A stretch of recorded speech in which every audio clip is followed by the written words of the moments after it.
Greetings folks, and welcome to another 8/16/32-bit.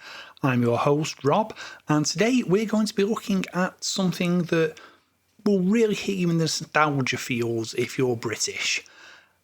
The Amiga 500 was a fairly successful, no, it was a very successful home computer, but for the first few years of its life it didn't really sell in the kind of numbers that were expected of it. And it could be argued that what I'm about to go through here was the big turning point for its commercial sales, and certainly in Europe it seemed to have that effect. Now, what I'm talking about, of course, is the legendary A500 Batman pack. Now, this pack was released in 1989, right at the height of Batmania.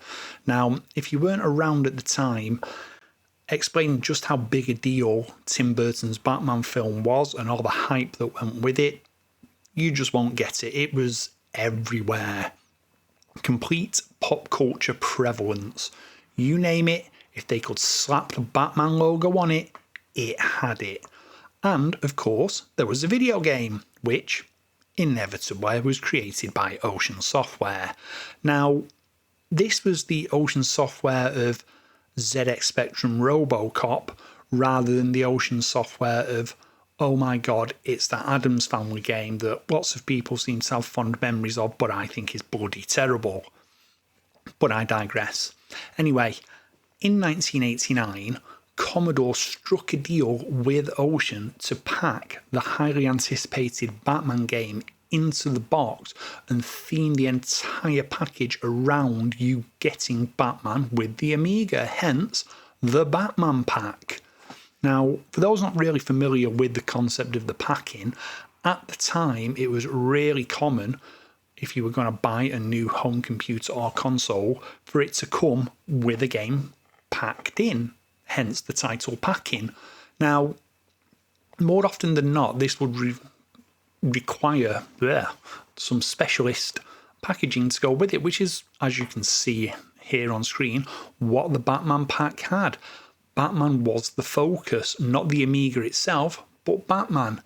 Now, you didn't just get Batman with this pack, you also got the really rather good conversion of New Zealand story, FA-18 Interceptor, also known as just Interceptor on the box, and a copy of Deluxe Paint 2, because it seems to be the law that every Amiga sold had to have a copy of Deluxe Paint with it. Now, let's take a look at these games, and just to be awkward, I'm not going to start with the title game. The first game I'm going to look at will be F-18 Interceptor. Now, I'm going to keep to the short name here. It's F-18 Interceptor, or just Interceptor. Now, for a lot of gamers, F-18 Interceptor was the first time that they would have come across a fully realised 3D world in a video game.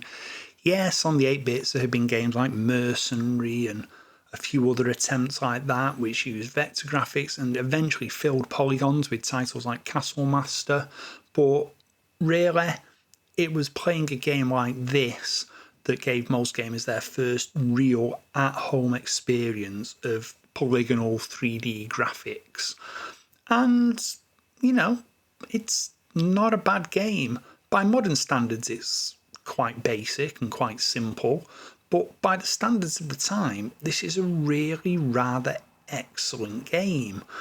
You know, it looks good, it plays and moves fairly well even on a stock Amiga 500, and you know, getting this as a packing title wasn't really a bad thing. You know, it was enjoyable for you as a gamer, and you know, you could certainly lose hours to this, and you could certainly use it to show off to your friends using the demo mode and say, hey, look at this, you've got your Spectrum, you've got your C64, look at what my Amiga can do.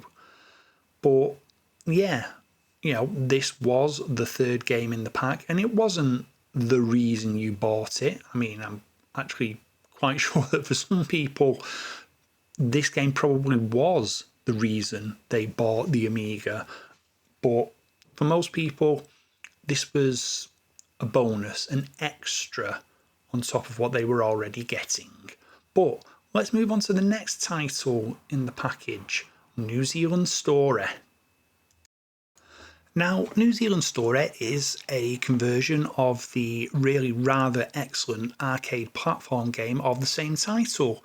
Now, much like a lot of other games of the time, this game appeared on multiple platforms, everything from the ZX Spectrum to the Amiga.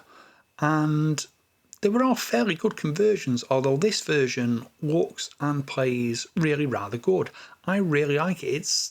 This was as close as you were going to get to an arcade in the home at the time, with its bright, colourful graphics, brilliantly animated, its wonderful music.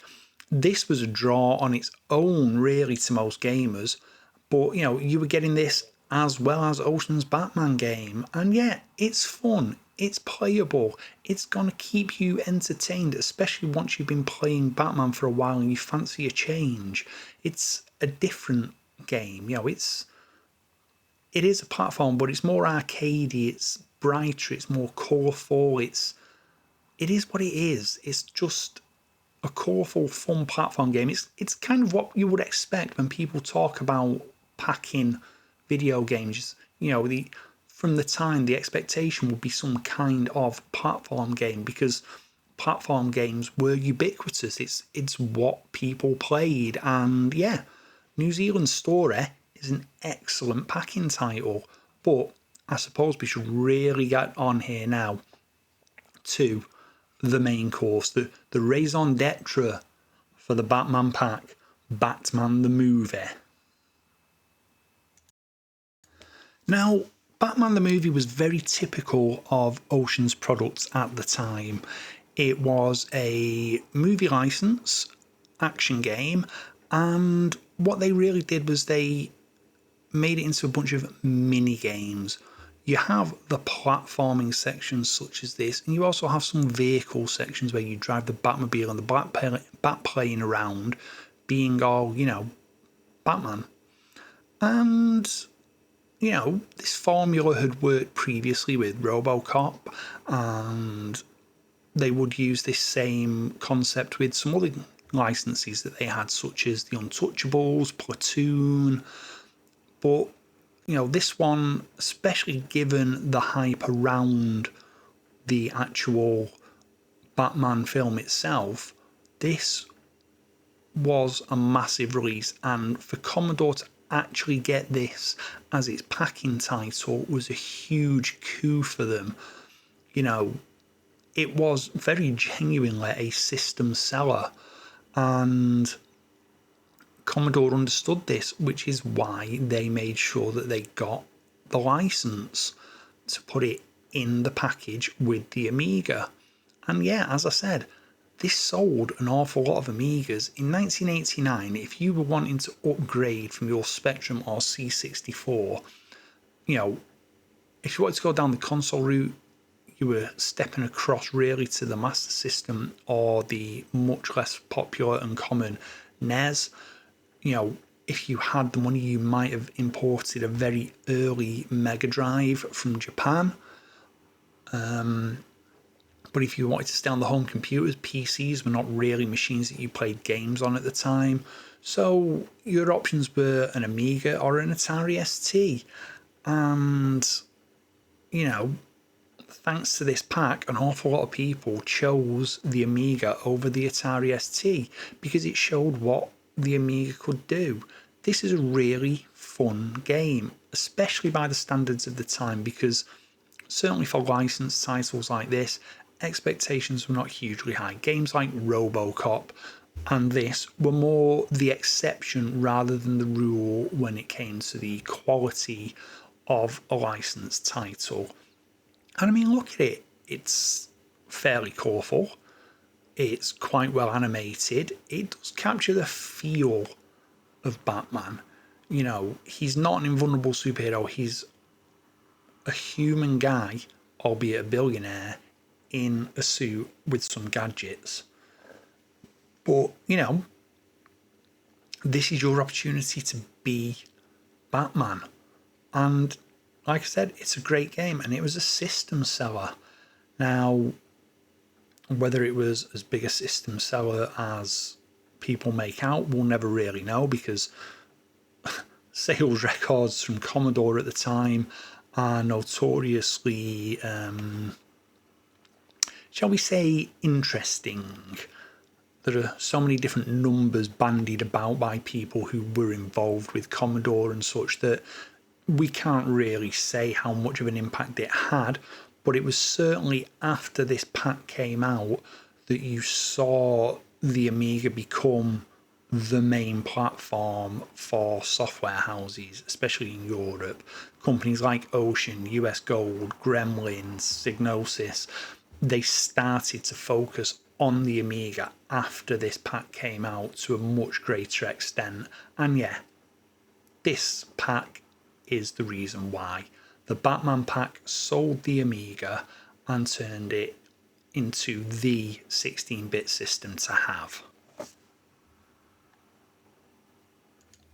So there you go, there's my thoughts on the legendary Commodore Amiga Batman pack and why I would probably consider it to be the ultimate packing title for any system, because it made the machine.